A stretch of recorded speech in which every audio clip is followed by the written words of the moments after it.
Assalamualaikum warahmatullahi wabarakatuh. Perkenalkan, kami dari tim asisten praktikum akan menjelaskan sedikit mengenai dasar-dasar dari AutoCAD. Yang pertama, dari teman-teman mungkin bisa membuka aplikasi AutoCAD dahulu. Untuk teman-teman asisten praktikum menggunakan AutoCAD versi 2020. Jika sudah masuk tampilan seperti ini, dari teman-teman mungkin bisa mengklik Start Drawing untuk melakukan gambar atau memulai aplikasi. Kemudian bisa mengatur standar dulu di units, bisa langsung mengklik units, kemudian mengikuti standar yang sudah digunakan oleh teman-teman asisten praktikum. Kemudian diklik OK. Kemudian kita bisa membuat garis dulu untuk awalan. Itu menggunakan line untuk membuat garis lurus. Ini adalah tampilan line atau garis lurus apabila kita membuat di 2 dimensi. Kita bisa melihatnya dari sudut pandang lain menggunakan cube yang ada di sudut kanan atas. Seperti ini.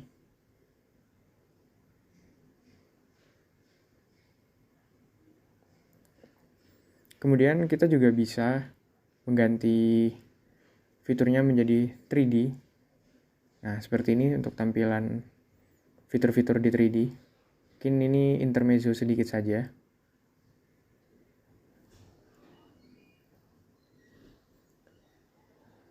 Berikut kita akan bandingkan perbedaan 3D dan 2D di AutoCAD. Nah, kita buat dulu bangunan 3D-nya. Nah, seperti ini perbedaannya. Bila dilihat dari sudut pandang ini, kita dapat lihat dari yang 3D memiliki volume berbeda dengan yang 2D.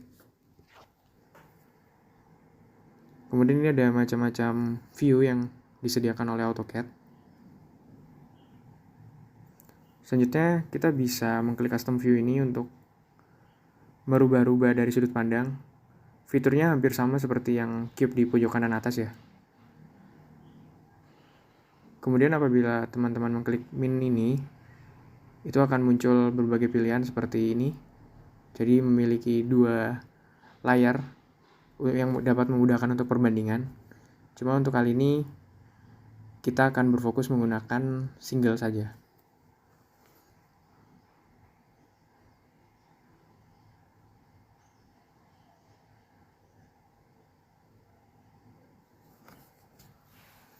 Kemudian kita akan kembali ke 2D.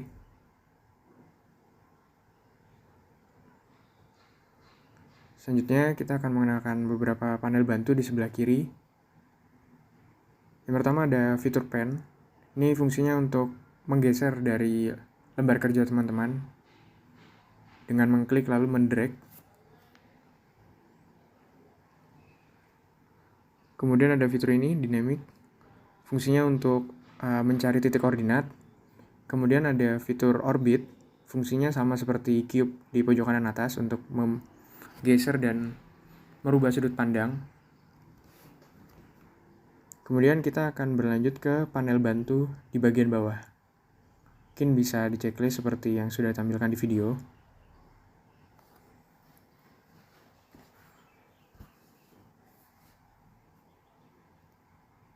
Berikut adalah beragam panel bantu yang tersedia di AutoCAD.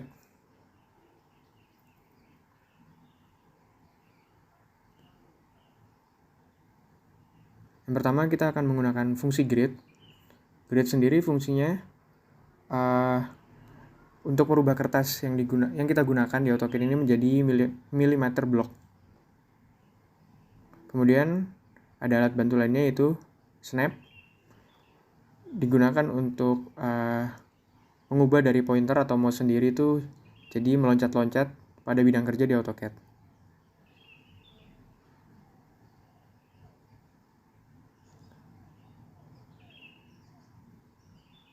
Nah, contohnya seperti ini. Yang nantinya akan jadi lebih memudahkan pekerjaan kita.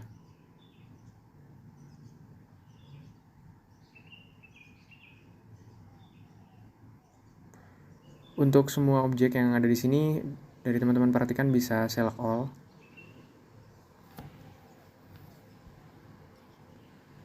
Kemudian panel bantu selanjutnya yaitu O-Track, yaitu bila dipencet, teman-teman bisa lebih memudahkan untuk mencari titik pusat atau titik tengah dari suatu bangun. Nah, seperti ini contohnya.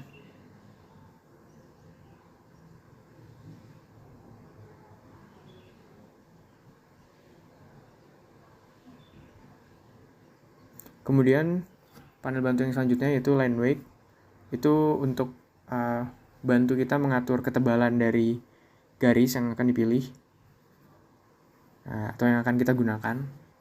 Jadi ketebalan garis yang kita gunakan di AutoCAD tentunya bisa digunakan berbeda-beda sesuai dengan standar dan ketentuan yang nantinya mungkin akan diajarkan di kelas.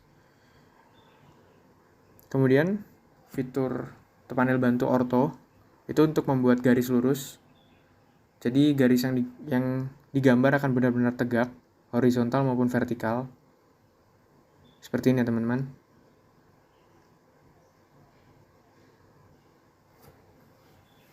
Apabila dimatikan, garis yang kita bentuk akan bisa lebih melenceng, tidak tegak lurus.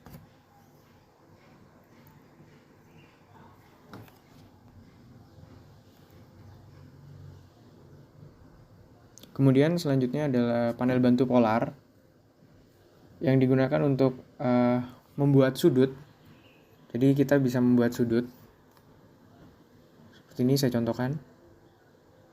Nah, teman-teman bisa melihat besarnya sudut di sebelah kanan. Dan ini juga bentuk pengaturan sudut yang disediakan oleh AutoCAD.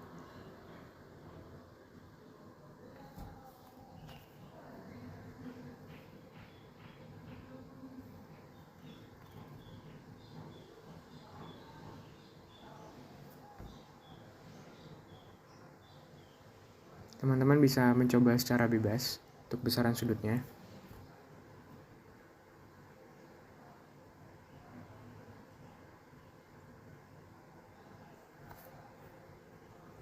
Kemudian untuk panel bantu selanjutnya itu dynamic input.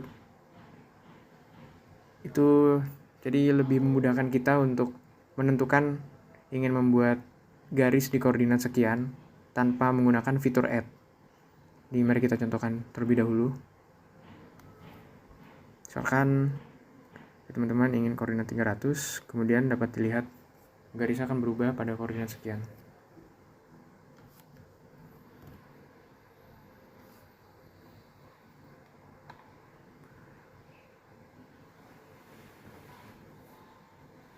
Kemudian apabila kita ubah lagi sudut pandang kita ke sudut pandang 3D, terus kita ubah menggunakan fitur orbit, akan dapat dilihat bentuk-bentuk 2D yang sudah kita buat jika dibandingkan dengan bangun 3D. Bangun 3D akan benar-benar memiliki volume.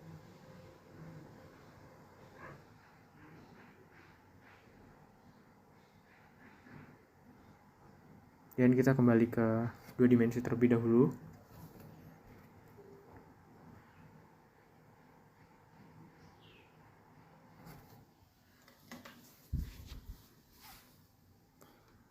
Untuk sudut pandang yang kita gunakan bisa dibebaskan ke teman-teman. Dari teman-teman sendiri lebih mudah menggunakan sudut pandang yang seperti apa.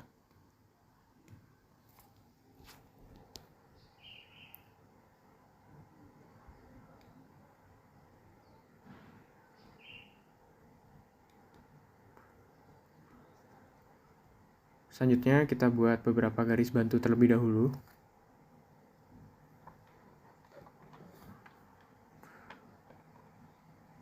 Untuk nantinya digunakan untuk menjelaskan dari toolbar 2 dimensi.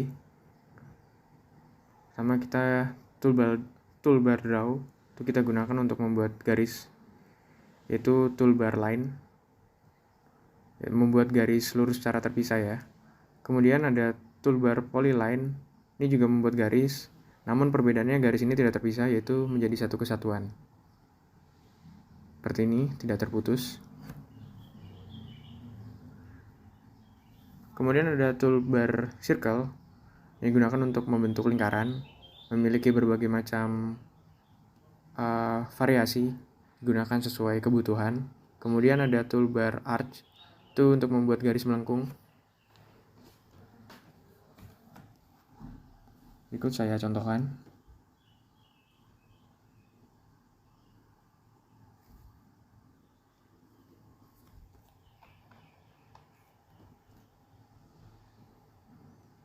Kemudian toolbar rectangle untuk membentuk objek kotak. Bisa persegi, segi 5, segi 6, dan segi banyak.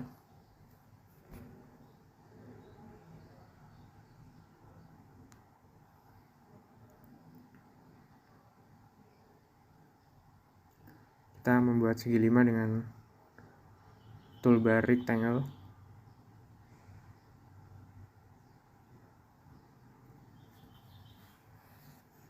Kemudian toolbar helix itu untuk membuat objek spiral, oval sejenisnya, kayak seperti ini.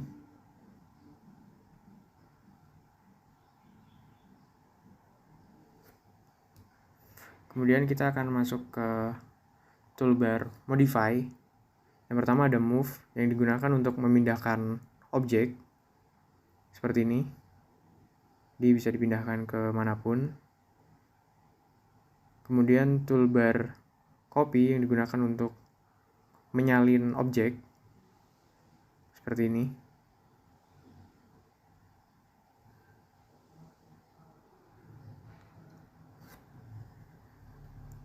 Kemudian berikutnya ada toolbar stretch yang digunakan untuk membentangkan gambar seperti ini, jadi bisa ditarik.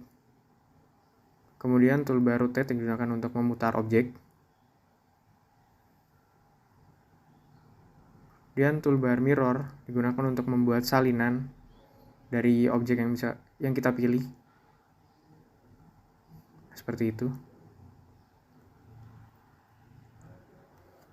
Kemudian toolbar scale yang digunakan untuk membuat skala ulang dari objek yang kita pilih, jadi bisa diperbesar lagi atau diperkecil. Seperti ini.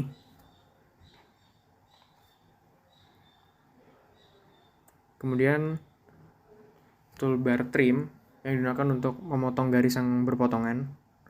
Akan saya contohkan terlebih dahulu.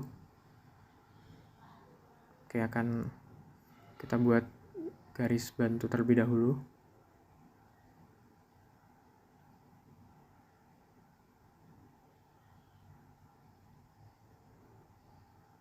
Seperti ini.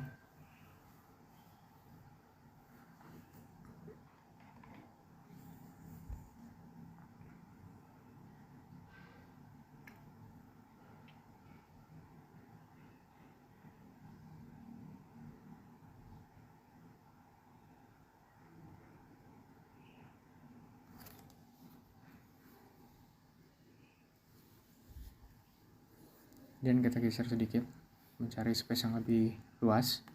Dan kita buat garis bantu terlebih dahulu. Selanjutnya kita akan menggunakan toolbar fillet, itu untuk membuat garis melengkung atau lengkungan, jadi tidak membentuk sudut seperti ini.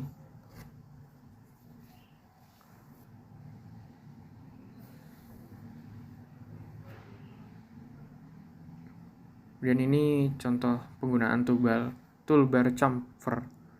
Jadi seperti fillet namun dia kaku, yaitu tetap membentuk sudut.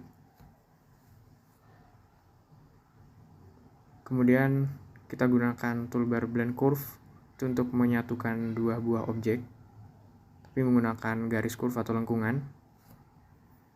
Seperti itu. Selanjutnya kita akan memperagakan lagi penggunaan toolbar array. Jadi pertama kita buat rektangular dulu, kemudian kita array. Fungsi dari array ini untuk membentuk banyak objek yang sama, dan bisa kita atur juga banyaknya dan bentuknya. Seperti ini. Jadi bisa kita atur banyaknya di baris dan kolom.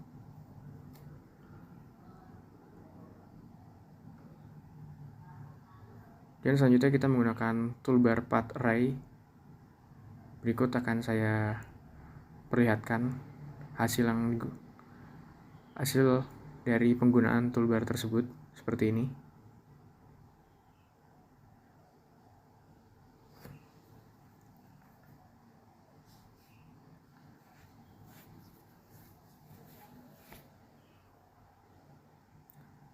Kemudian kita akan mencoba array selanjutnya.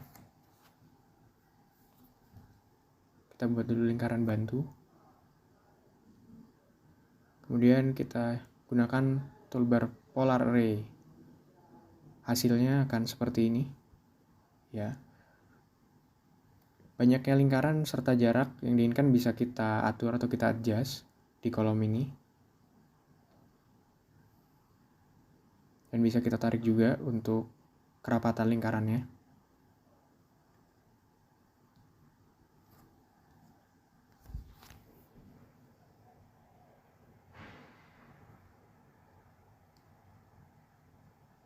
Kemudian kita akan menggunakan toolbar erase.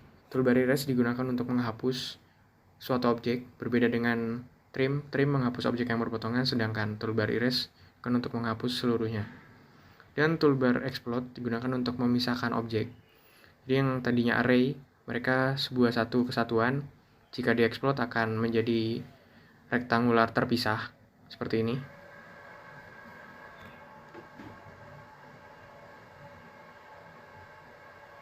Kemudian ini salah satu toolbar juga, yaitu toolbar offset. Efeknya penggunaan toolbar offset akan seperti ini,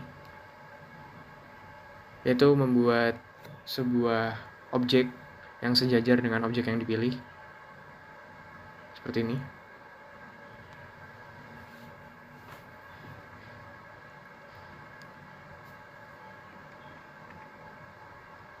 Kemudian toolbar break digunakan untuk memotong garis dengan kisaran panjang tertentu yang kita inginkan. Dan selanjutnya kita masuk ke toolbar annotation. Pertama ada teks, digunakan untuk menuliskan keterangan atau mengetik, membuat teks seperti ini. Yang nantinya ukuran serta fontnya bisa diatur di kolom atas tersebut. Serta warna dari teks tersebut juga bisa diatur. Mungkin kita perbesar terlebih dahulu.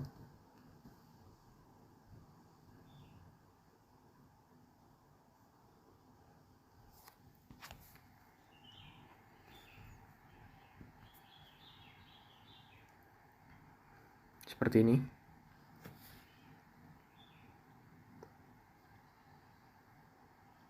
Kemudian annotation dimensi itu untuk memberikan besaran dimensi pada objek yang kita pilih.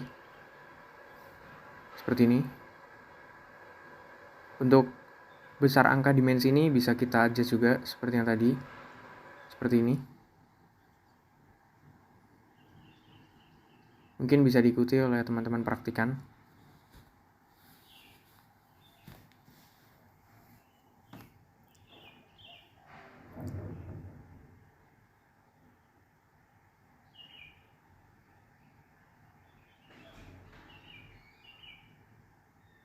Kita sesuaikan lebih dahulu, ya seperti itu. Kemudian annotation table and leader gunakan untuk memberikan keterangan pada objek yang dipilih. Seperti ini, jadi objek yang kita pilih bisa kita beri keterangan teks yang menunjukkan objek tersebut adalah objek apa.